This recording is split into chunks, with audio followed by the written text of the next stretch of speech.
Lockdown ने छोटे और लघु उद्योगों की सप्लाई चेन को तोड़ दिया है। उनकी अर्थव्यवस्था चरमरा गई है। अब पिछले 5 हफ्ते में धीरे धीरे फैक्ट्रियां खुल रही हैं, लेकिन बाजार में डिमांड काफ़ी कमज़ोर है। नकदी का संकट बना हुआ है और सप्लाई चेन भी टूट गई है।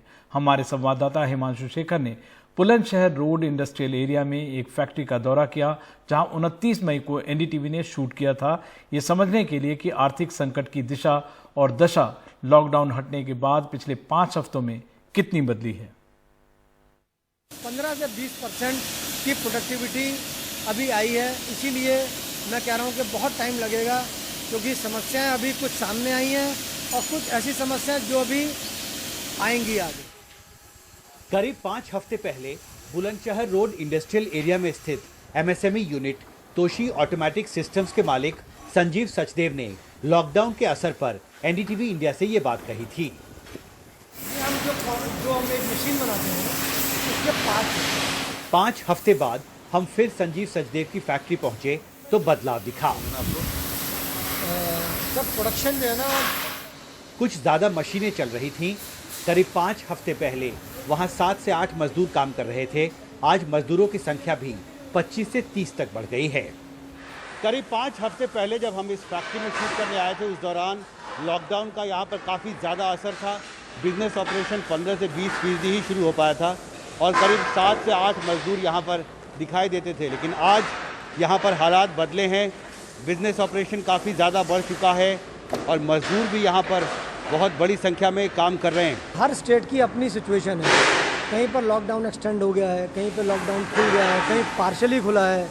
तो ये सब चीज़ें आपकी सप्लाई चेन को बहुत बुरी तरीके से इम्पैक्ट करती हैं। अगर आपका एक भी कंपोनेंट अगर रह गया तो आपकी सप्लाई चेन अधूरी रह गई और आपका कोई भी प्रोडक्ट पूरा नहीं बन सकता। अगर वो पूरा नहीं बन सकता तो आप उसे कंप्लीट करके बेच नहीं सकते। पेमेंट्स ना आने की वजह से बिल्कुल बैकबोन टूट सी गई है, क्योंकि फैक्ट्री चलाने के लिए आपको रॉ मटेरियल के रोज़ पैसा चाहिए, बाकी खर्चों के लिए चाहिए, लेकिन पेमेंट का जो इनफ्लो है वो बहुत ही स्लो है।